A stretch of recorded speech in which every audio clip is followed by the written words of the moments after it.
আসসালামু আলাইকুম ওয়া রাহমাতুল্লাহি ওয়া বারাকাতুহু।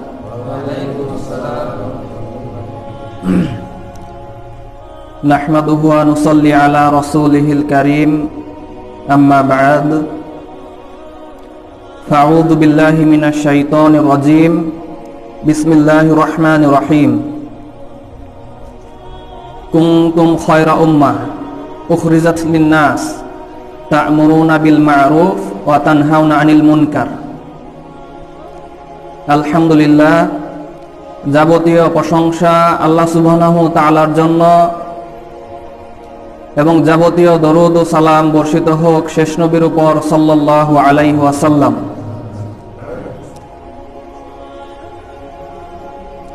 আজকের দিনী বৈঠকের উপস্থিত সম্মানিত সভাপতি, আমার শ্রদ্ধেয় উস্তাদ জনাব আসাদুল ইসলাম সাহেব, উপস্থিত মুরব্বীগণ, সমবয়সী যুবক ভাইয়েরা, পর্দার আড়ালের মা ও বোনেরা এবং ছোট্ট ছোট্ট স্নেহের কচিকাচারা, সবাইকে আন্তরিক মুবারকবাদ জ্ঞাপন করছি। সংক্ষিপ্ত সময়ের মধ্যে আপনাদের সামনে আজকে যে বিষয়টি আলোচনা করব ইনশাআল্লাহ, সেই বিষয়টি হচ্ছে মানব জাতিকে ইসলামের দিকে দাওয়াত দেওয়ার গুরুত্ব এবং আমরা যে মানুষকে ইসলামের দিকে দাওয়াত দিব, কোন বিষয়ের প্রতি আমরা সর্বপ্রথম দাওয়াত দিব। আল্লাহ সুবহানাহু ওয়া তাআলা তৌফিক দান করলে এই দুটি পয়েন্টের উপরে আপনাদের সামনে আলোচনা রাখার চেষ্টা করব ইনশাআল্লাহ। মানুষকে দাওয়াত কেন দিতে হবে, এই প্রশ্নের উত্তর আল্লাহ সুবহানাহু ওয়া তাআলা সূরাতুল আসরের মধ্যে সংক্ষিপ্ত আকারে দিয়েছেন। সূরা আসরের মধ্যে আল্লাহ সুবহানাহু ওয়া তাআলা বলছেন, ওয়াল আসরি ইন্নাল ইনসানা লাফি খুসর ইল্লাল্লাযিনা আমানু ওয়া আমিলুস সলিহাত ওয়া তাওয়াসাউ বিল হাক্কি ওয়া তাওয়াসাউ বিস সবর। এখানে আল্লাহ সুবহানাহু ওয়া তাআলা বলছেন, সময়ের কসম, নিশ্চয় সকল মানুষ ক্ষতির মধ্যে রয়েছে, ক্ষতিগ্রস্ত হবে, জাহান্নামী হবে। তবে যারা চারটি কাজ করবে তারা এই ক্ষতির হাত থেকে বেঁচে যাবে। চারটি কাজ কি কি? এক নম্বর হচ্ছে ইল্লাল্লাযিনা আমানু, যারা ঈমান আনে তারা এই ক্ষতির হাত থেকে বেঁচে যাবে। দুই নম্বর কি? ওয়া আমিলুস সলিহাত, যারা আমলে সলেহ করে তারাও এই ক্ষতির হাত থেকে বেঁচে যাবে। আল্লাহ সুবহানাহু ওয়া তাআলা যদি বলতেন যে ক্ষতির হাত থেকে শুধু তারা বেঁচে যাবে যারা ঈমান আনে, ঈমানকে বিশুদ্ধ করে এবং বিশুদ্ধ আমল করে, সহি আমল করে, শুধু তারা ক্ষতির হাত থেকে বেঁচে যাবে, তাহলে আমরা যারা মুসলিম জাতি ছিলাম তাদের জন্য প্লাস পয়েন্ট ছিল যে শুধু নামাজ, রোজা, হজ, যাকাত করে আর ঈমানকে বিশুদ্ধ করে আমরা জান্নাত পেতে পারতাম। কিন্তু আল্লাহ সুবহানাহু ওয়া তাআলা এই দুটি গুণের উল্লেখ করেই তিনি শেষ দেননি, তারপরে আরো দুইটি বৈশিষ্ট্যের কথা বলেছেন। সেই দুটি বৈশিষ্ট্য কি? ওয়াতাওয়াসাউ বিল হাক্কি ওয়াতাওয়াসাউ বিস সবরি। শুধু প্রথম দুইটি কাজ করলেই হবে না, শুধু প্রথম দুটি কাজ করলেই জাহান্নাম থেকে বাঁচা যাবে না, আরো দুটি কাজ করতে হবে। আরো দুটি কাজ কি কি? আরো একটি কাজ হচ্ছে, তৃতীয় নম্বর যে গুণাবলী, সেটা হবে ওয়াতাওয়াসাউ বিল হাক্কি, পরস্পরকে হকের দিকে আহ্বান করতে হবে, সত্যের দিকে ডেকে নিয়ে আসতে হবে, ইসলামের দিকে ডেকে নিয়ে আসতে হবে, মানুষকে জাহান্নাম থেকে বাঁচানোর চেষ্টা করতে হবে, জান্নাতের দিকে ডেকে নিয়ে আসতে হবে। আমরা যে ঈমানকে বিশুদ্ধ করেছি, শিরক থেকে, বিদআত থেকে যে বিশুদ্ধ করেছি, ওই বিশুদ্ধ ঈমানের দিকে অন্যদেরকেও ডেকে নিয়ে আসতে হবে, এখন পর্যন্ত যাদের ঈমান বিশুদ্ধ নয়। আমরা যে আমলকে শুদ্ধ করেছি, বিশুদ্ধ করেছি, আমাদের আশেপাশে যাদের আমল এখনো বিশুদ্ধ নয় তাদের আমলকেও বিশুদ্ধ করার দাওয়াত দিতে হবে। এই কাজটি না করলে আমরা শুধু যারা নামাজ, রোজা, হজ, যাকাত, তাহাজ্জুদ, তাসবিহ, তাহলিল পড়েই জান্নাত পাওয়ার নিশ্চয়তা মনে করি যে জান্নাত আমরা পেয়ে গিয়েছি, এরকম যারা মনে করি তাদের জন্য তখন প্লাস পয়েন্ট ছিল। কিন্তু আল্লাহ তাআলা এই দুইটি গুণাবলীর কথা উল্লেখ করে শেষ দেননি।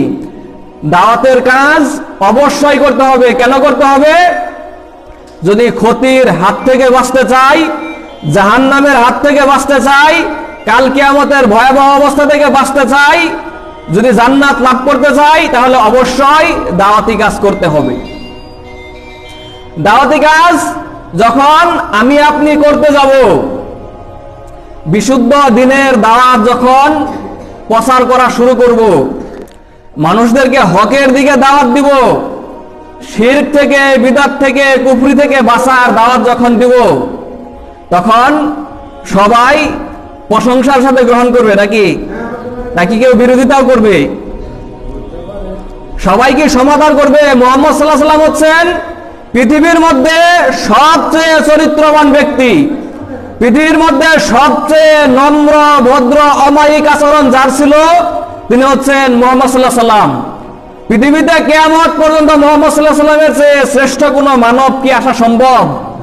কিয়ামত পর্যন্ত এইরকম নম্র, ভদ্র, অমায়িক চরিত্রের অধিকারী মানুষ পৃথিবীতে আসা সম্ভব নয়।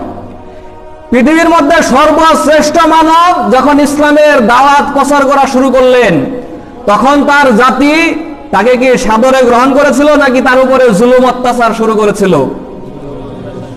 তার উপরেও জুলুম অত্যাচার শুরু করেছিল, তার উপরেও জুলুম অত্যাচার এসেছিল। এখন আমরা যারা ওই একই দিনের দাওয়াত দিব, বিশুদ্ধ দিনের দাওয়াত দিব, নির্ভেজাল তাওহীদের, নির্ভেজাল আমলের দাওয়াত প্রচার করা যখন শুরু করব, তখন আমাদের উপরে মনে হয় জুলুম অত্যাচার আসবে না। আমাদেরকে মনে হয় মানুষ টিটকারি, ঠাট্টা, বিদ্রুপ করবে না, আমাদেরকেও করবে। এই কথা আল্লাহ সুবহানাহু ওয়া তাআলা সূরা আলে ইমরানের মধ্যে বলছেন যে তোমরা অবশ্যই লা তাসমাউন্না মিনাল্লাযিনা উতুল কিতাবা মিন ক্বাবলিকুম আযান কাসীরা, তোমাদের পূর্বে যাদেরকে কিতাব দেওয়া হয়েছিল তাদের পক্ষ থেকে তোমরা অবশ্যই অসংখ্য ঠাট্টা বিদ্রুপমূলক কটু কথা তোমাদেরকে অবশ্যই শুনতে হবে। আর যারা শিরক করে তাদের পক্ষ থেকে অনেক কটু কথা শুনতে হবে। এখানে আল্লাহ তাআলা দুইটি তাগিদ ব্যবহার করেছেন। অবশ্যই তোমাদেরকে ঠাট্টা বিদ্রুপ করা হবে, তোমাদের উপরে জুলুম অত্যাচার আসবে। পূর্বে যত নবী রাসূলগণ পৃথিবীতে এসেছিলেন, 1,24,000 নবী এবং রাসূল, তাদের চেয়ে উত্তম মানুষ পৃথিবীতে কি হওয়া সম্ভব? তাদের উপরে জুলুম অত্যাচার আসেনি? তাদের উপরেও জুলুম অত্যাচার এসেছিল। আল্লাহ সুবহানাহু ওয়া তাআলা এই কথা বলছেন সূরা ফুরকানের মধ্যে, যে এখানে আল্লাহ তাআলা বলছেন وَكَذَلِكَ جَعَلْنَا لِكُلِّ نَبِيٍّ عَدُوًّا مِنَ الْمُجْرِمِينَ। এখানে আল্লাহ সুবহানাহু ওয়া তাআলা বলছেন আমি এইভাবে সকল নবী রাসূলদের শত্রু করেছি পাপীদেরকে, মুজরিমদেরকে। তাহলে সকল নবী রাসূলদের যেখানে শত্রু ছিল, তাহলে ওই নবী রাসূলদের ওই একই কাজ যদি আমরা এখন করতে যাই, আমাদের শত্রু তৈরি হবে না দু একজন? তো তখন আমাদের কি করণীয়? এই কথাই বলছেন সূরা আসরের মধ্যে। আমি এই 4 নম্বর পয়েন্টটি বোঝানোর জন্য আমি এতটুকু আলোচনা করলাম। তখন আমাদের করণীয় কি? মানুষ যখন আমাদের সমালোচনা করবে, আমাদের উপরে জুলুম করবে, তখন আমরা কি তাদের সাথে উল্টো খারাপ আচরণ করা শুরু করব? তখন কি রূপ ব্যবহার করতে হবে? আল্লাহ তাআলা বলছেন ওয়াতাওয়াসাউ বিস-সাবরি, যারা এই রকম পরিস্থিতিতে পরস্পরকে ধৈর্যের উপদেশ দেয়, নিজেরাও ধৈর্য ধারণ করে, সবুর করে, এবং অন্যান্য দ্বীনী ভাইদেরকে, দায়ী ভাইদেরকে, ইসলাম প্রচারক ভাইদেরকেও যারা ধৈর্যের উপদেশ দেয়, অন্যান্য মুসলিম ভাইদেরকে যারা ধৈর্যের উপদেশ দেয়, তারাই এই মহাক্ষতির হাত থেকে বেঁচে যাবে। সূরা ফুসসিলাতের মধ্যে আল্লাহ সুবহানাহু ওয়া তাআলা বলছেন এইরকম পরিস্থিতির মুখোমুখি হলে আমাদের আচরণ কি হবে? ইদফা বিল্লাতি হিয়া আহসান ফাইদাল্লাযী বাইনাকা ওয়া বাইনাহু আদাওয়াতুন কান্নাহু ওয়ালিয়্যুন হামীম, তোমার সাথে আর যার সাথে শত্রুতা রয়েছে তুমি কি করো? মন্দ আচরণের বিপরীতে তুমি তাদের সাথে আরো সুন্দর আচরণ করো। তখন দেখতে পাবে তোমার সাথে আর যার সাথে শত্রুতা রয়েছে সে তোমার অন্তরঙ্গ বন্ধুতে পরিণত হয়ে গেছে।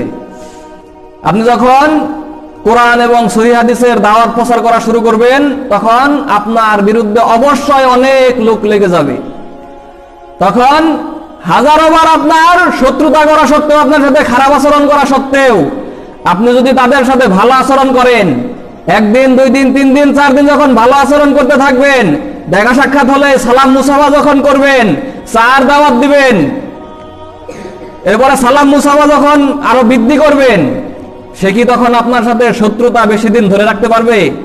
ধরে রাখতে পারবে না, কোশ্চিন কালেও সম্ভব নয়। আল্লাহ তাআলা বলেছেন তাই ওই ব্যক্তি পরিবর্তন হতে বাধ্য। আল্লাহ তাআলা বলেছেন ওই ব্যক্তি পরিবর্তন হবে তো হবেই। ওই ব্যক্তি তোমার অন্তরঙ্গ বন্ধুতে পরিণত হয়ে যাবে, যে বন্ধু আরেক বন্ধুর জন্য জীবন দিতে প্রস্তুত থাকে সব সময়, এইরকম বন্ধুতে পরিণত হবে। দাওয়াতের কাজ কেন করতে হবে? দাওয়াতের কাজ এই জন্যই করতে হবে, এই পৃথিবীতে যত সম্মানিত পেশা রয়েছে, কাজ রয়েছে, সকল সম্মানিত পেশা, প্রফেশন, বৃত্তি, কাজের মধ্যে সবচেয়ে উত্তম যে পেশা, ওই উত্তম পেশা হচ্ছে দাওয়াতি কাজ করা।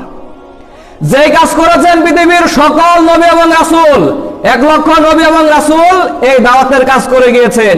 মানুষদেরকে জান্নাতের দিকে ডেকে নিয়ে এসেছেন, তারা মানুষদেরকে জাহান্নাম থেকে বাঁচানোর চেষ্টা করেছেন, ইসলামের দিকে ডেকে নিয়ে এসেছেন, হকের দিকে ডেকে নিয়ে এসেছেন, শিরক বিদআত থেকে সতর্ক করেছেন, সচেতন করেছেন। এই কাজ কোনো সাধারণ কোনো কাজ নয়, এই কাজ হচ্ছে পৃথিবীর সকল নবী এবং রাসূলদের কাজ। যারা এই কাজ আমরা করতে পারি না, তারা পৃথিবীর সবচেয়ে সম্মানিত কাজ থেকে, পেশা থেকে আমরা বঞ্চিত।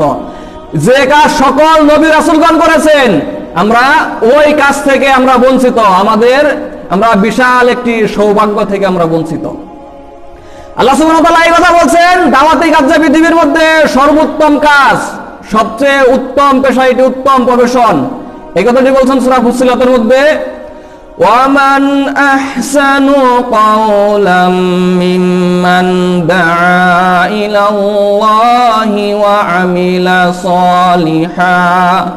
وَعَمِلَ صَالِحًا وَقَالَ إِنَّنِي مِنَ الْمُسْلِمِينَ। এখানে আল্লাহ সুবহানাহু ওয়া তাআলা বলছেন, ওই ব্যক্তির চেয়ে কার কথা অধিক উত্তম হতে পারে, যে ব্যক্তি মানুষদেরকে আল্লাহ রাস্তায় ডেকে নিয়ে আসে, জান্নাতের দিকে ডেকে নিয়ে আসে এবং সৎ কাজ করে আর নিজেকে মুসলিম বলে পরিচয় দেয়। এখানে আল্লাহ তাআলা বলছেন, যারা দিন প্রচারের কাজ করে তাদের চেয়ে শ্রেষ্ঠ মানুষ পৃথিবীতে আর কেউ হতে পারে না। কারণ এই কাজ হচ্ছে পৃথিবীর সকল নবী এবং রাসূলদের কাজ। আপনার টাকা পয়সা, ধন সম্পদ যত আছে, আপনি অনলি সিঙ্গল পারসন, একজন ব্যক্তিকেও জাহান্নাম থেকে আপনি বাঁচাতে পারবেন আপনার ধন সম্পদ, টাকা পয়সা, আপনার ক্ষমতা দিয়ে। একজন মানুষকে আপনি জাহান্নাম থেকে বাঁচাতে পারবেন না, আপনার ক্ষমতা যত থাক, আপনার ধন সম্পদ যত থাক। কিন্তু আপনি যদি মানুষদেরকে সহিহ আকীদার দাওয়াত দেন, বিশুদ্ধ দ্বীনের দাওয়াত দিতে পারেন, বিশুদ্ধ আমলের দাওয়াত দিতে পারেন, আর মানুষ যদি আপনার এই বিশুদ্ধ দ্বীনের দাওয়াত গ্রহণ করে, হতে পারে এর মাধ্যমে সে হেদায়েত লাভ করে কাল কিয়ামতের দিন জাহান্নাম থেকে মুক্তি পেতে পারে। মানুষদেরকে দাওয়াত কেন দিতে হবে, ইসলামের দিকে দাওয়াত কেন দিতে হবে? কারণ সমগ্র মানব জাতিকে জাহান্নাম থেকে বাঁচানোর দায়িত্ব আল্লাহ সুবহানাহু ওয়া তাআলা মুসলিম জাতির উপরে দিয়েছেন। এই দায়িত্ব আল্লাহ সুবহানাহু ওয়া তাআলা অন্য কোনো জাতিকে দেননি। যারা দিন ধর্মকর্ম যারা করে তাদেরকে আল্লাহ সুবহানাহু ওয়া তাআলা এই দায়িত্ব দিয়েছেন। যারা নামে মুসলিম, আল্লাহ সুবহানাহু ওয়া তাআলা তাদেরকে এই দায়িত্ব দেননি। যারা সচেতন মুসলিম, যারা যাদের ঈমানকে বিশুদ্ধ করেছে, আমলকে বিশুদ্ধ করেছে, এইরকম মুসলিমদের উপরে সমগ্র বিশ্ববাসীকে জাহান্নাম থেকে বাঁচানোর দায়িত্ব আল্লাহ সুবহানাহু ওয়া তাআলা দিয়েছেন। এখন আমাদেরকে যেহেতু আল্লাহ সুবহানাহু ওয়া তাআলা সমগ্র বিশ্ববাসীকে জাহান্নাম থেকে বাঁচানোর দায়িত্ব দিলেন, এখন আমাদের উপরে দায়িত্ব থাকার পর যদি বিশ্ববাসীরা, মানব জাতিরা, আদম সন্তানরা যদি জাহান্নামী হয়, যে কয়জন ব্যক্তি জাহান্নামী হবে সবার জন্য আমাকে আপনাকে হিসাব দিতে হবে কাল কিয়ামতের দিন।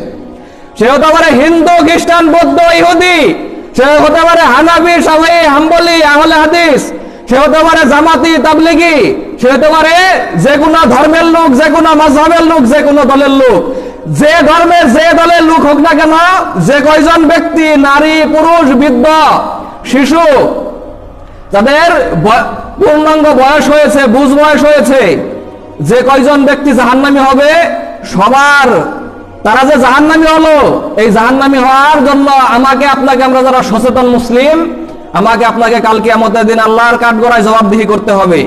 যে কয়জন অমুসলিম কাল কিয়ামতের দিন জাহান্নামী হবে, আমাকে আপনাকে কাল কিয়ামতের দিন আল্লাহর কাছে জবাবদিহি করতে হবে।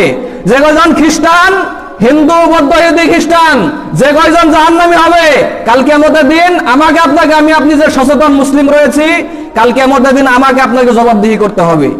আল্লাহ সুবহানাহু ওয়া তাআলা এই দায়িত্ব যে আমাদের, এই দায়িত্ব আমাদেরকে দিয়ে তিনি সূরা আল ইমরানের 110 নম্বর আয়াতের মধ্যে বলছেন, কুনতুম খায়রা উম্মাতিন উখরিজাত লিন-নাস তা'মুরুনা বিল মা'রুফি ওয়া তানহাউনা আনিল মুনকার ওয়া তু'মিনুনা বিল্লাহ।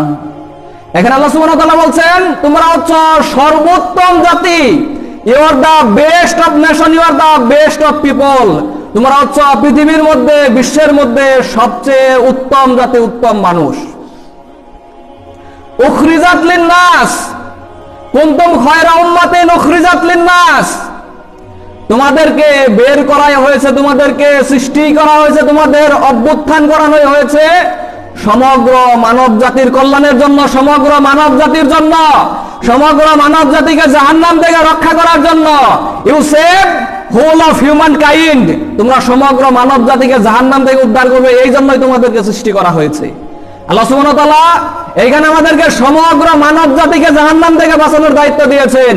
তারা হতে পারে আহলে হাদিস, হানাফি, শাফিঈ, হাম্বলি, তারা হতে পারে মালিকি, তারা হতে পারে পীর ভক্ত, বাউল ভক্ত, তারা হতে পারে জামাতি, তাবলিগি, তারা যে কোনো দলের লোক হতে পারে, তারা হতে পারে মুসলিম, তারা হতে পারে হিন্দু, খ্রিস্টান, বৌদ্ধ, ইহুদি, জৈন ধর্মাবলম্বী, যে ধর্মের লোক হোক না কেন, যে দলের লোক হোক না কেন, যে ব্যানারের লোক হোক না কেন, সে হতে পারে আওয়ামী লীগ, বিএনপি, সে হতে পারে জাসদের লোক, সে হতে পারে জামাতের লোক, যে দলের লোক হোক না কেন, আল্লাহ তাআলা এখানে দায়িত্ব দিচ্ছেন আমাদেরকে, তোমরা সকল মানুষকে, আদম সন্তানকে, সকল আদম সন্তানকে, সকল দলের সকল মাযহাবের লোকদেরকে তোমরা জাহান্নাম থেকে উদ্ধার করবে। সকল দলের জন্য, সকল মানুষের কল্যাণের জন্য তোমাদেরকে বের করা হয়েছে, সৃষ্টি করা হয়েছে।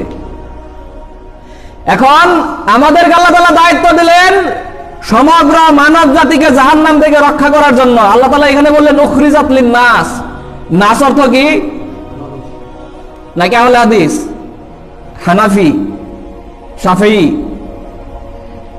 মালিকি, এরপরে জামাতে ইসলাম, তাবলিগি। নাস অর্থ কি? মানুষ। মানুষ বলতে কি শুধু মুসলিম?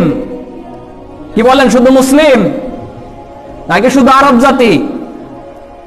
এখানে আল্লাহ তাআলা নাস ব্যবহার করেছেন, অর্থাৎ শুধু মুসলিমদেরকেই ইসলামের দাওয়াত দিলে হবে না, শুধু আরব জাতিকে ইসলামের দাওয়াত দিলে হবে না, শুধু আহলে হাদিস, হানাফি, শাফিঈ, মালিকি, হাম্বলি, জামাতে, তাবলিগীদেরকেই, পীর ভক্ত, বাউল ভক্তদের শুধু নিজেদেরকেই দাওয়াত দিলে হবে না, জাহান্নাম থেকে বাঁচানোর চেষ্টা করলে হবে না, বরং হিন্দু, খ্রিস্টান, বৌদ্ধ, ইহুদি, জন্মগত মুসলিম, যে দলেরই লোক হোক না কেন, সকল দলের কাছে, সকল মানুষের কাছে বিশুদ্ধ দ্বীনের দাওয়াত পৌঁছে দিতে হবে।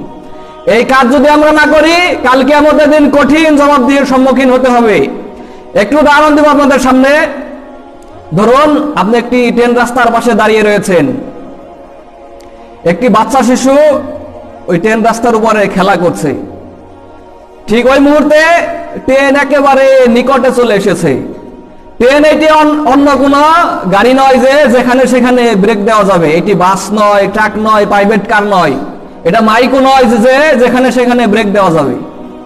আপনি দেখতে পেলেন এই নাবালক শিশু, নাবুজ শিশু, সে ট্রেন নিকটে আসা সত্ত্বেও সে এক ধ্যানে ওই ট্রেন রাস্তার উপরে খেলা করে যাচ্ছে, ট্রেন লাইনের উপরে খেলা করে।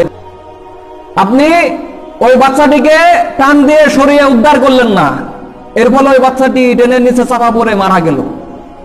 আপনি ওই বাচ্চাটিকে ধাক্কা দিয়ে ট্রেনের নিচে চাপা ফালিয়ে মারেননি, ওই বাচ্চাটিকে ট্রেন রাস্তার উপরে, ট্রেন লাইনের উপরে বেঁধেও রাখেননি, ওই বাচ্চাটি যে মৃত্যুবরণ করলো এই জন্য আপনি দায়ী নন। আপনি ওই বাচ্চার মৃত্যুর পেছনে দায়ী নন। ওই বাচ্চাটিকে আপনি ধাক্কা দিয়েও ট্রেনের নিচে চাপা ফেলাননি, ওই বাচ্চাটিকে আপনি ট্রেন রাস্তার উপরে বেঁধেও রাখেননি রশি দিয়ে, কিন্তু আপনি ওইখানে উপস্থিত থাকা অবস্থায় ওই বাচ্চাটি ট্রেনের নিচে চাপা পড়ে মারা গেল। এখন আশেপাশে যে সমস্ত মানুষ রয়েছে বা ওই বাচ্চার অভিভাবক যখন ওইখানে আসবে, তখন যত মানুষ ওইখানে জড়া হবে তারা সবাই আপনাকে তিরস্কার করবে না করবে না? কি বলেন, তিরস্কার করবে না করবে না? অবশ্যই তিরস্কার করবে। তুমি একজন সুস্থ ব্যক্তি হওয়া সত্ত্বেও, সুস্থ বিবেকের বুদ্ধির অধিকারী ব্যক্তি হওয়া সত্ত্বেও ওই বাচ্চাটিকে, নাবালক শিশুটাকে কেন বাঁচালে না? অবশ্যই আমাকে আপনাকে তিরস্কার করবে।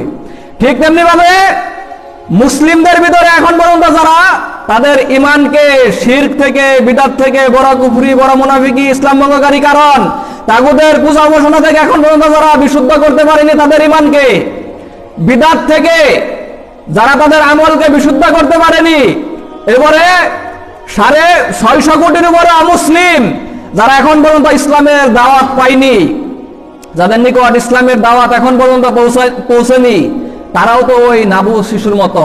যারা পীর বক্তা, বাউল বক্তা, যারা মাজারে গিয়ে সেজদা করে, মাজারে গিয়ে সন্তান চায়, মাজারে টাকা পয়সা, গরু ছাগল দেয়, তারাও তো ওই নাবালক শিশুর মতো, নাবুস শিশুর মতো। তারা এই পাপ কাজগুলো করে তারা চিরস্থায়ী জাহান্নামী হচ্ছে। আমি আপনি সচেতন মুসলিম, নিজেদের ইমানকে বিশুদ্ধ করে 5 ওয়াক্ত নামাজ পড়ে তাহাজ্জুদ করে আমাদের কপালকে ক্ষয় করে ফেলেছি। আমরা কি সূরা আসর অনুযায়ী কাল কিয়ামতের দিন কি জান্নাত পেতে পারবো? আমাদেরকে আল্লাহ তাআলা ছাড় দিবেন কাল কিয়ামতের দিন? সূরা আসর যদি সত্য হয়ে থাকে তাহলে আমাদের ছাড় পাওয়ার কথা নয় কাল কিয়ামতের দিন। সূরা আসর যে সত্য এই বিষয়ে আমাদের কোনো সন্দেহ আছে? কোরআনের অন্যান্য আয়াত যেমন পালন করি ঠিক তেমনি ভাবে সূরা আসরের উপরেও তো আমল করা প্রয়োজন নাকি? এখন আমরা যে এই দাওয়াতি কাজ করছি না, এর হিসাব কি আমাদেরকে কাল কিয়ামতের দিন দিতে হবে না? অবশ্যই দিতে হবে। আদম সন্তানের সংখ্যা, পৃথিবীতে মানব জাতির সংখ্যা 750 কোটির উপরে। এর মধ্যে মুসলিমদের সংখ্যা কত? 150 কোটির কিছু বেশি। আর বাকি 600 কোটির উপরে হচ্ছে অমুসলিমদের সংখ্যা। এই বিশাল একটি অ্যামাউন্ট, 600 কোটির উপরে অমুসলিম বিনা হিসেবে জাহান্নামী হবে। আর আমরা সচেতন মুসলিমরা তাওহীদ কি, শিরক কি, মূর্তি পূজার ভয়াবহ ক্ষতি কি, এর পরিণাম যে হচ্ছে চিরস্থায়ী জাহান্নাম, আমরা জানা সত্ত্বেও তাদের নিকট বিশুদ্ধ দিনের দাওয়াত পৌঁছালাম না, ইসলামের দাওয়াত পৌঁছালাম না। এই 650 কোটি মুসলিম অমুসলিম তারা জাহান্নামী হলে এর জন্য কি আমাদেরকে হিসাব দিতে হবে না কাল কিয়ামতের দিন? প্রত্যেকটি অমুসলিম, যে কয়জন অমুসলিম জাহান্নামী হবে কাল কিয়ামতের দিন, প্রত্যেকটি অমুসলিম জাহান্নামী হওয়ার জন্য আমাকে, আপনাকে, আমরা যারা সচেতন মুসলিম তাদেরকে কাল কিয়ামতের দিন জবাবদিহি করতে হবে। এবারে 150 কোটির যে মুসলিম আমরা রয়েছি, এই 150 কোটি মুসলিমদের মধ্যে আমরা কত পার্সেন্ট মুসলিম আমরা শিরক থেকে বেঁচে রয়েছি? যে সমস্ত পাপে লিপ্ত হলে ঈমান নষ্ট হয়ে যায়, তার মধ্যে একটি পাপ হচ্ছে বড় শিরক, বড় কুফরি, বড় নিফাক, ইসলাম ভঙ্গকারী কারণ তাগুতের পূজা উপাসনা। এই 5 প্রকার পাপ থেকে আমরা কয়জন মুসলিম আমরা বেঁচে রয়েছি? 5%, 10% কি হবে? 5%, 10% হওয়ার কথা নয়। তাহলে মাত্র 5-10% মুসলিম বিশুদ্ধভাবে আমরা ইসলাম পালন করছি, তাওহীদ পালন করছি, শিরক থেকে, কুফরি থেকে, বিদআত থেকে আমরা বেঁচে রয়েছি। তাহলে মুসলিমদের মধ্যেও বিশাল অ্যামাউন্ট তারা কাল কিয়ামতের দিন বড় শিরক করার কারণে, বড় কুফরি করার কারণে চিরস্থায়ী জাহান্নামী হবে। এদের সংখ্যাও 50-60 কোটি বা 100 কোটির কম হওয়ার কথা নয়, যারা ঈমান আনে, নামাজ রোজা করে কিন্তু বড় শিরক করে, বড় কুফরি করে। বড় শিরক কুফরি যারা করে এবং নামাজ রোজাও যারা করে, তারা কি কাল কিয়ামতের দিন জান্নাতি হবে? কাল কিয়ামতের দিন জান্নাতি হওয়া সম্ভব নয়, তারাও চিরস্থায়ী জাহান্নামী হবে। তাহলে মুসলিমদের মধ্যে এত বিশাল সংখ্যক লোক কাল কিয়ামতের দিন তারা চিরস্থায়ী জাহান্নামী হবে। এখন আমরা যারা সচেতন মুসলিম, আমরা জানা সত্ত্বেও যে তারা চিরস্থায়ী জাহান্নামী হচ্ছে, অথচ তাদের নিকট বিশুদ্ধ দিনের দাওয়াত পৌঁছাচ্ছি না, আমাদেরকে কি কাল কিয়ামতের দিন জবাবদিহি করতে হবে না? অবশ্যই জবাবদিহি করতে হবে। কাল কিয়ামতের দিন আমাদেরও বাঁচা সম্ভব নয়। আমরা যদি দাওয়াতি কাজ না করি তাহলে আল্লাহ সুবহানাহু ওয়া তাআলা আমাদেরকে সরিয়ে দিবেন যে তোমাদের কোনো প্রয়োজন নেই। আহমদ দিদাদের একটি বক্তব্য, আল্লাহ সুবহানাহু ওয়া তাআলা তার দ্বীন ইসলামকে বিজয়ী করবেনই, সমগ্র বিশ্বে ইসলামকে পৌঁছে দিবেনই দিবেন, অবশ্যই পৌঁছে দিবেন, তোমাকে আমাকে সহ অথবা তোমাকে আমাকে ছাড়া। কিন্তু ইসলামের মতো ইসলাম বিজয়ী হবে, অবশ্যই অবশ্যই বিজয়ী হবে। কিন্তু আমি আপনি পৃথিবীতে চিরকাল থাকবো না, আমি আপনি হারিয়ে যাব, শেষ হয়ে যাব, নিঃশেষ হয়ে যাব, ধ্বংস হয়ে যাব। কিন্তু আমি আপনি যদি দাওয়াতি কাজ করি তাহলে দাওয়াতি কাজের বিশাল একটি নেকিতে আমরা অংশগ্রহণ করতে পারবো। নবী রাসূলদের কাজে আমরা অংশগ্রহণ করতে পারবো, নবী রাসূলদের কাজ, দাওয়াতি কাজ আমরা আঞ্জাম দিতে পারবো। আল্লাহ সুবহানাহু ওয়া তাআলা আমাদেরকে এই নেকিতে একটি অংশ নেওয়ার সুযোগ আমাদেরকে দিয়েছেন। আল্লাহ সুবহানাহু ওয়া তাআলা তিনটি আয়াতের মধ্যে বলছেন, হুয়াল্লাযী আরসালা রাসূলাহু বিল হুদা ওয়া দীনিল হাক্কি লিইয়ুযহিরাহু আলাদ-দীনি কুল্লিহি ওয়া কাফা বিল্লাহি শাহীদা। আল্লাহ তাআলা বলছেন তিনি হচ্ছেন ওই সত্তা যিনি তার রাসূলকে হেদায়াত এবং সত্য দ্বীন সহ প্রেরণ করেছেন, যাতে করে তিনি তার এই দ্বীন ইসলামকে সমগ্র বিশ্ববাসীর উপরে কাছে পৌঁছে দেন, সমগ্র দ্বীনের উপরে, মতবাদের উপরে, ইজমের উপরে তিনি বিজয়ী করেন। আর এর সাক্ষী হিসাবে আল্লাহ সুবহানাহু ওয়া তাআলা নিজেই যথেষ্ট। আল্লাহ তাআলা আমাকে আপনাকে সহ অথবা আমাকে আপনাকে ছাড়াই তার দ্বীনকে তিনি তার নিজ দায়িত্বে সমগ্র বিশ্ববাসীর কাছে পৌঁছে দিবেন। আমি আপনি যদি ইসলাম প্রচারের এই দায়িত্ব পালন না করি, ইসলামের প্রচার প্রসার কি থেমে থাকবে? কি বলেন, ইসলামের প্রচার প্রসার কি থেমে থাকবে?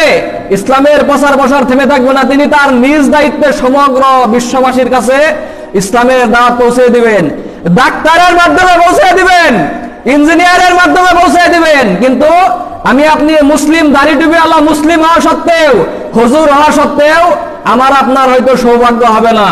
জন্মগতভাবে মুসলিম হওয়া সত্ত্বেও আমার আপনার পক্ষে হয়তো এই কাজে অংশগ্রহণ করার সৌভাগ্য হবে না। একজন অমুসলিম করে জন্মগ্রহণ করা সত্ত্বেও আল্লাহ তাআলা তার দ্বারা সমগ্র বিশ্বের কাছে ইসলামের দাওয়াত পৌঁছে দিবেন। বিলাল ফিলিপস অমুসলিম করে জন্মগ্রহণ করেছেন, তার মাধ্যমে ইংলিশ মিডিয়ামের সমগ্র বিশ্ববাসীর কাছে আল্লাহ তাআলা ইসলাম পৌঁছে দিচ্ছেন। ইউসুফ স্টেজ অমুসলিম ফ্যামিলিতে জন্মগ্রহণ করেছেন, তার মাধ্যমে আল্লাহ তাআলা সমগ্র বিশ্ববাসীর কাছে ইসলামের দাওয়াত পৌঁছে দিচ্ছেন। শাহ হুসাইনি তিনি ইংলিশ মিডিয়ামে ইসলাম প্রচার করছেন, তিনি অমুসলিম ফ্যামিলিতে জন্মগ্রহণ করার পরেও আল্লাহ সুবহানাহু ওয়া তাআলা তার মাধ্যমে সমগ্র বিশ্ববাসীর কাছে ইসলামের দাওয়াত পৌঁছে দিচ্ছেন। ডক্টর জাকির নায়েক ডাক্তার হওয়া সত্ত্বেও আল্লাহ সুবহানাহু ওয়া তাআলা তার মাধ্যমে সমগ্র বিশ্ববাসীর কাছে ইসলামের দাওয়াত পৌঁছে দিচ্ছেন। কিন্তু আমি আপনি জন্মগত সূত্রে মুসলিম হওয়া সত্ত্বেও, দাড়ি টুপি আলা নামাজি লোক হওয়া সত্ত্বেও, হুজুর হওয়া সত্ত্বেও, আলেম হওয়া সত্ত্বেও নবী রাসূলদের এই দাওয়াতি কাজ করার আমার আপনার সৌভাগ্য হয়নি। কত বড় হতভাগা, দুর্ভাগা লোক আমরা। অমুসলিম ফ্যামিলিতে জন্মগ্রহণ করার পরেও তারা ইংলিশ মিডিয়ামে, তারা তাদের মাতৃভাষা অন্য ভাষা হওয়া সত্ত্বেও পরবর্তীতে ইংলিশ ভাষা তারা রপ্ত করে, আয়ত্ত করে তারা সমগ্র বিশ্ববাসীর কাছে ইংলিশ মিডিয়ামে তারা ইসলাম প্রচার করছে। কিন্তু আমরা দাড়ি টুপিওয়ালা, নামাজি, রোজাদার, তাহাজ্জুদ গুজার, হুজুর, আলেম উলামা হওয়া সত্ত্বেও আমরা এই কাজ করতে পারছি না। আমরা যদি এই কাজ না করি, এই দাওয়াত প্রচারের কাজ, ইসলাম প্রচারের কাজ, তাওহীদ প্রচারের কাজ যদি আমরা না করি, আমাদের কোনো প্রয়োজন আল্লাহ সুবহানাহু ওয়া তাআলা নেই। আমাকে আপনাকে আল্লাহ সুবহানাহু ওয়া তাআলা সরিয়ে দিবেন, কিন্তু আমাকে আপনাকে জামাই আদর করে সরাবেন না। কিভাবে সরিয়ে দিবেন? আফগানিস্তানে মুসলিমদের যে অবস্থা হয়েছিল ওইভাবে সরিয়ে দিবেন। স্পেনে মসজিদে মসজিদে মুসলিমদেরকে আটকে আগুন জ্বালিয়ে দিয়ে সমগ্র মুসলিমদেরকে পুড়ে ভস্ম করে হত্যা করা হলো, গণহত্যা করা হলো। আল্লাহ তাআলা এইভাবে সরিয়ে দিবেন। ইরাকে মুসলিমদেরকে গণহত্যা করা হলো, সিরিয়ায় মুসলিমদেরকে গণহত্যা করা হলো, মিয়ানমারে বর্তমানেও গণহত্যা চলছে, আফগানিস্তানে মুসলিমদেরকে গণহত্যা করা হলো, চীনে মুসলিমদেরকে গণহত্যা করা হয়েছে, হচ্ছে।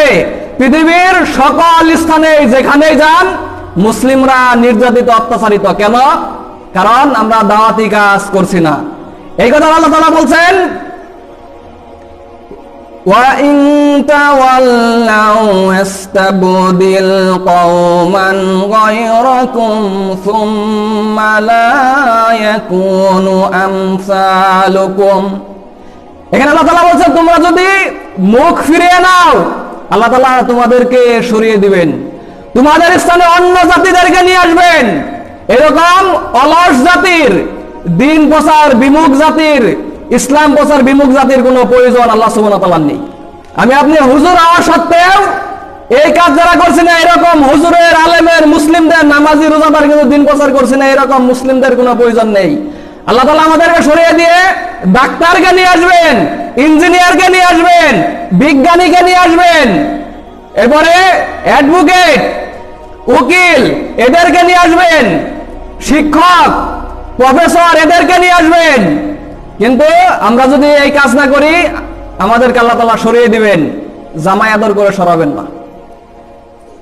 মিয়ানমারে, আফগানিস্তানে, চীনে, সিরিয়ায় যে অবস্থা হয়েছে ওইভাবে সরাবেন, জালেম শাসক চাপিয়ে দেওয়ার মাধ্যমে সরাবেন, গণহত্যার মাধ্যমে সরিয়ে দিবেন। ইহুদি জাতিদেরকে আল্লাহ তাআলা দায়িত্ব দিয়েছেন ইসলাম প্রচার করার, তারা কিছুদিন এই দায়িত্ব পালন করলো, এরপরে এই দায়িত্ব পালন করা থেকে তারা মুখ ফিরিয়ে নিল। আল্লাহ তাআলা বলছেন, মাসালুল্লাযিনা হুমিলুত তাওরাত কামাসালিল হিমার, যাদেরকে তাওরাত বহন করার দায়িত্ব দেওয়া হয়েছিল তাদের দৃষ্টান্ত হচ্ছে গাধার মতো। তারা হচ্ছে গাধার মতো। কেন? কারণ তারা দিন প্রচারের দায়িত্ব থেকে মুখ ফিরিয়ে নিল। তাওরাত যে আসমানি কিতাব, এই কিতাবের ভিতরে কি রয়েছে, এটা যে বিশ্ব প্রতিপালক আল্লাহ সুবহানাহু ওয়া তাআলার বাণী, এর অর্থ যদি কেউ অনুধাবন না করে, আর এই দাওয়াতি কাজ, এই গ্রন্থের দাওয়াত পৌঁছে দেওয়ার যে কি গুরুত্ব, যে গাধার উপরে পুস্তকের বিশাল বোঝা চাপিয়ে দেওয়া হয়, ওই গাধা কি বুঝতে পারে যে তার উপরে আল্লাহ তাআলার যে বাণী, এই বাণী তার উপরে বহন করার জন্য রাখা হয়েছে, ইসলামিক বই পুস্তক তার উপরে বহন করার জন্য রাখা হয়েছে। গাধা কি এই বিষয়টি বুঝতে পারে? গাধার পক্ষে কি সম্ভব? গাধার পক্ষে সম্ভব নয়। আল্লাহ তাআলা বলছেন, যাদেরকে তাওরাত দেওয়া হয়েছিল তাদের দৃষ্টান্ত হচ্ছে ওই গাধার মতো, যে গাধার উপরে পুস্তকের বিশাল বোঝা তাকে বহন করার জন্য দেওয়া হয়, কিন্তু ওই গাধা বুঝতে পারে না তার উপরে বহন করার জন্য কি দেওয়া হয়েছে। ইহুদিরা ইসলাম প্রচারের দায়িত্ব থেকে মুখ ফিরে নিল, আল্লাহ তাআলা তাদেরকেও পৃথিবীর সকল স্থানে লাঞ্ছিত করলেন। আল্লাহ তাআলা সূরা ইসরার মধ্যে বলে দিয়েছেন, পৃথিবীর যে প্রান্তেই তোমরা যাবে সেখানেই তোমরা লাঞ্ছিত হবে, পৃথিবীর কোথাও তোমাদের ঠাঁই হবে না। আমরা ইতিহাস থেকে জানতে পারি, যেখানেই তারা গিয়েছে সেখানেই তাদেরকে গণহত্যা করা হয়েছে। এরপরে সর্বশেষ হিটলার এসে 60 লক্ষ ইহুদিদেরকে হত্যা করলো। ঠিক এরপরে আল্লাহ সুবহানাহু ওয়া তাআলা ইসলাম প্রচারের দায়িত্ব আল্লাহ তাআলা মুসলিম জাতিদেরকে দিলেন। মুসলিমরা কিছুদিন ইসলাম প্রচারের দায়িত্ব পালন করলো। এরপর আমরা অলস হয়ে পড়লাম, আমরা আরামপ্রিয় হয়ে গেলাম, ইসলাম প্রচারের দায়িত্ব থেকে মুখ ফিরিয়ে নিলাম। এরপরে আল্লাহ সুবহানাহু ওয়া তাআলা আমাদের উপরে ওই একই পরিণতি দিলেন। ইহুদি খ্রিস্টানদের যে পরিণতি হয়েছিল, ওই একই পরিণতি আমাদের মুসলিম জাতিদের উপরে দিলেন। মিয়ানমারে আমাদের একই পরিণতি হলো, আফগানিস্তানে একই পরিণতি হলো, সিরিয়া, ইরাকে একই পরিণতি হলো, চীনে একই পরিণতি হলো, আর পৃথিবীর সকল স্থানে একই পরিণতি হচ্ছে। দিল্লিতে আমাদের একই পরিণতি হলো। আমরা যদি এই পরিণতি থেকে বাঁচতে চাই, সর্বোপরি কাল কিয়ামতের দিন জাহান্নাম থেকে বাঁচতে চাই, কাল কিয়ামতের দিন যদি জবাবদিহি থেকে, দাওয়াত প্রচারের দায়িত্ব পালন করেছি না করিনি, এই জবাবদিহি থেকে যদি বাঁচতে চাই, তাহলে অবশ্যই আমাদেরকে দিন প্রচার করার এই কাজ করতেই হবে। আমার বক্তব্য এখানেই শেষ করছি। আল্লাহ তাআলা আমাদেরকে সাধ্য অনুযায়ী দিন প্রচার করার কাজ করার তৌফিক দান করুন। সকলে বলে আমিন। আমার জন্য দোয়া করবেন, এই আহ্বান রেখে আমার বক্তব্য শেষ করছি। সুবহানাকাল্লাহুম্মা ওয়া বিহামদিকা আশহাদু আল্লা ইলাহা ইল্লা আনতা আস্তাগফিরুকা ওয়া আতুবু ইলাইক।